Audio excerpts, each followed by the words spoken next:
नमस्कार, मी सविता's किचनमध्ये तुम्हा सर्वांचं खूप खूप खूप मनापासून स्वागत। आज आपण बीटचे पौष्टिक असे पराठे बनवणार आहोत। खूप पौष्टिक आणि चविष्ट असे पराठे बनवून तयार होतात। खूप साधी, सोपी आणि झटपट बनवून तयार होतात। त्यामुळे मुलांना टिफिनमध्ये सुद्धा तुम्ही बीटचे पराठे बनवून देऊ शकता। चवीला एकदम मस्त लागतात। चला तर बीटचे पराठे कसे बनवायचे ते पाहूया।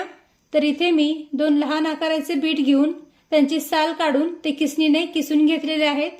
आता हे किसलेले बीट आपण मिक्सरमध्ये फिरून त्याची बारीक पेस्ट तयार करून घेऊया। आणि आता एक मिक्सरचं भांडे घेऊया आणि या भांड्यामध्ये हे किसलेलं बीट टाकूया। बीट जर का अशा पद्धतीने किसून घेतलं ना तर त्याची लवकर पेस्ट बनवून तयार होते। आता या सोबतच 2 ते 3 हिरव्या मिरच्या मोडून टाकूया। मिरची तुम्ही तुमच्या आवडीनुसार कमी जास्त करू शकता, पण मुलांना जर का टिफिनमध्ये तुम्ही हे पराठे बनवून देणार असाल ना तर मिरचीचं प्रमाण कमीच ठेवा। त्यानंतर यामध्ये 8 ते 10 लसूण पाकळ्या टाकूया। थोडासा आल्याचा तुकडा टाकूया आणि आता यामध्ये पाण्याचा जराही वापर न करता हे मिक्सरमध्ये फिरून याची बारीक पेस्ट तयार करून घेऊया।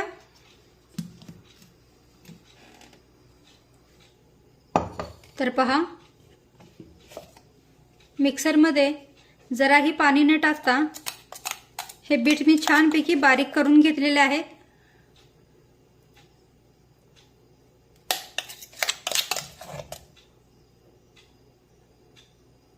आणि आता हे बारीक करून घेतलेले बीट आपण एका बाउलमध्ये टाकूया।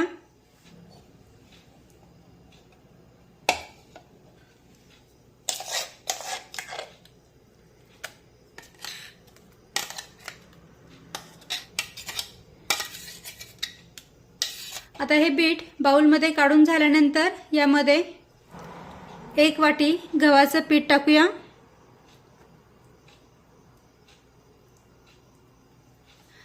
त्यानंतर 2 चमचे बेसन पीठ टाकूया। बेसन पीठामुळे छान खमंगपणा या पराठ्यांना येतो। त्यानंतर यामध्ये 2 चमचे पांढरे तीळ टाकूया। त्यानंतर अर्धा चमचा लाल मिरची पावडर टाकूया। अर्धा चमचा जिरा पावडर, अर्धा चमचा धना पावडर टाकूया। त्यानंतर अर्धा चमचा ओवा टाकूया। ओवा हातावर चोळून या पिठामध्ये टाकूया।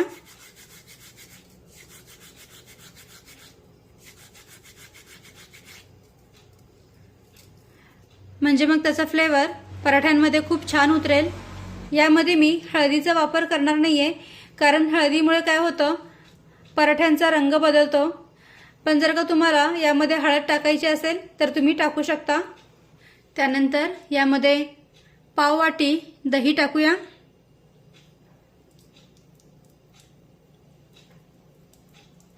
दह्यामुळे पराठे छान मऊसूत तर होतातच, पण चवीला पण छान लागतात। त्यानंतर बारीक चिरलेली कोथिंबीर टाकूया। चवीनुसार मीठ टाकूया आणि आता हे सर्व साहित्य व्यवस्थित मिक्स करून घेऊया। गरज लागलीच तर आपण आणखीन गव्हाचं पीठ यामध्ये ऍड करणार आहोत।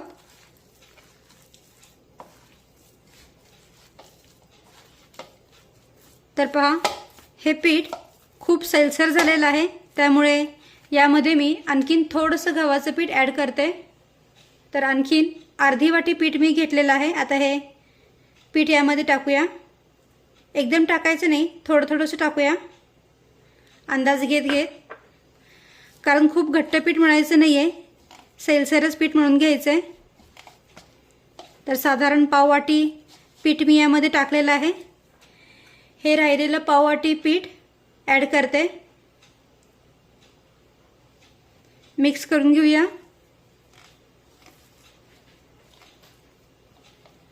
आणि छानपैकी हे पीठ मळून घेऊया।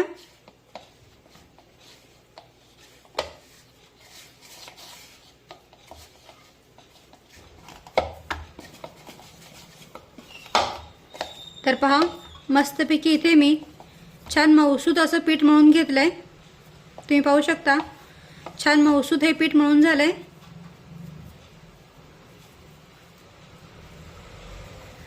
मस्तपैकी रंग आलेला आहे या पिठाच्या गोळ्याला, तुम्ही पाहू शकता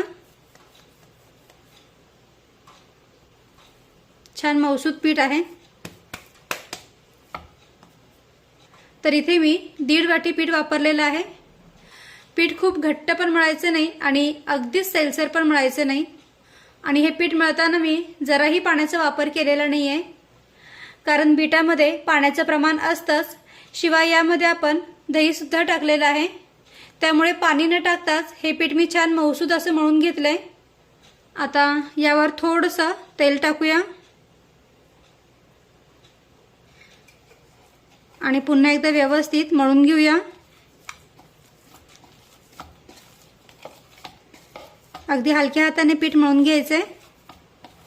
तेल सगळीकडे या पिठाच्या गोळ्याला लागलं पाहिजे। मस्त, तर पहा छान मऊसूत असा गोळा बनवून तयार झालाय। आणि आता हात मी स्वच्छ धुवून घेते आणि त्यानंतर पिठाचे आपण गोळे तयार करून पराठे लाटायला सुरुवात करूया। आता या पिठाचा एक छोटासा गोळा काढून घेऊया।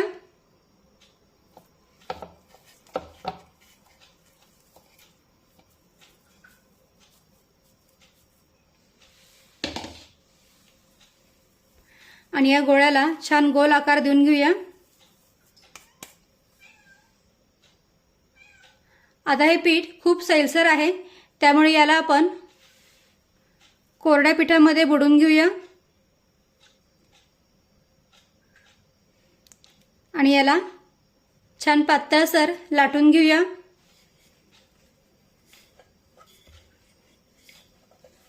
हे पीठ खूप सैलसर आहे, त्यामुळे गरजेनुसार यावर कोरडं गव्हाचं पीठ टाकायचं आणि छानपैकी पराठा लाटून घ्यायचा। आणि पराठे छान पातळसर लाटून घ्यायचे, म्हणजे मग ते बराच वेळ छान मऊसूद राहतात।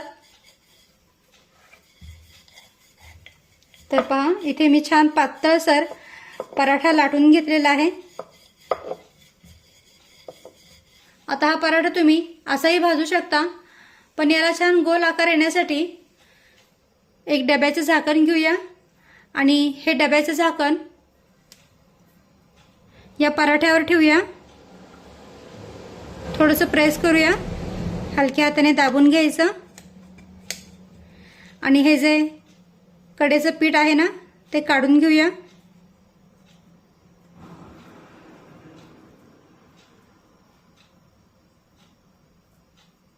आता हे झाकण अलगद काढून घेऊया।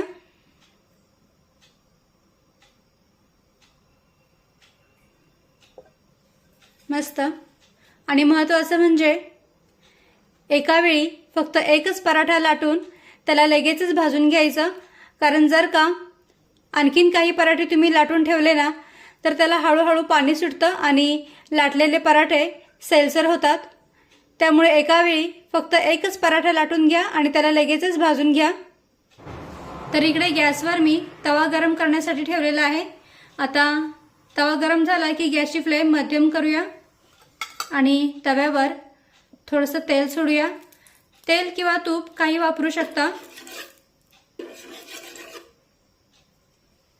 हा पराठा आपण तव्यावर दोन्ही बाजूने छानपैकी भाजून घेऊया।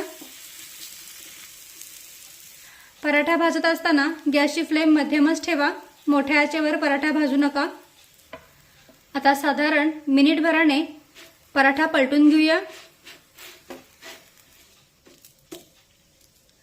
आणि दुसऱ्या बाजूने सुद्धा छानपैकी भाजून घेऊया। आता पुन्हा साधारण मिनिटभराने या पराठ्याची दुसरी बाजू पलटून घेऊया। तर पहा दुसरी बाजू सुद्धा छानपैकी भाजलेली आहे। आता यावर तेल सोडूया। तेल पराठ्यावर सगळीकडे व्यवस्थित पसरून घ्यायचं, पलटून घेऊया आणि दुसऱ्या बाजूने सुद्धा याला तेल लावून घेऊया। हलक्या हाताने उलटण्याने थोडंसं दाबून हा पराठा भाजून घ्यायचा, म्हणजे मग छान खमंग भाजला जातो।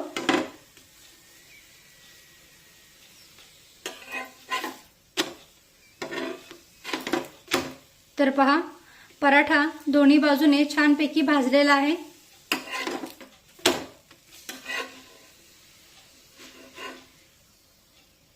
मस्त छान रंग आलेला आहे पराठ्याला। आता हा आपण काढून घेऊया।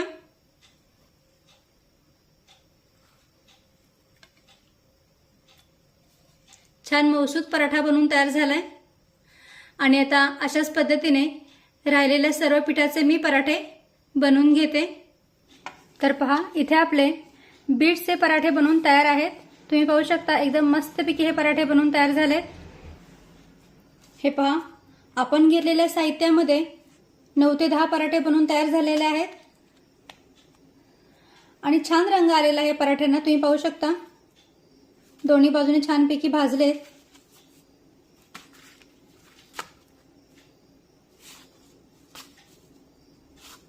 जरी आपण हे पराठे बनवताना मिरचीचा वापर करत असलो तरी पण बीटाचा थोडासा गोडवा या पराठ्यांमध्ये उतरतोच आणि त्यामुळे पराठे चवीला एकदम मस्त लागतात।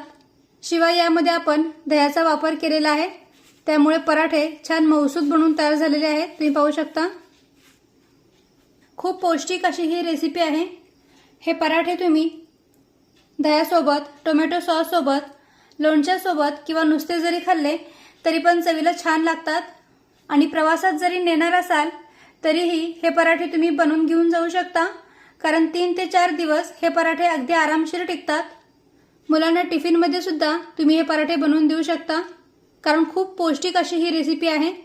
तर नक्की करून पहा आणि व्हिडिओ आवडला असेल तर व्हिडिओला प्लीज लाईक करा, शेअर करा आणि सबस्क्राईब करायला विसरू नका। थँक्यू।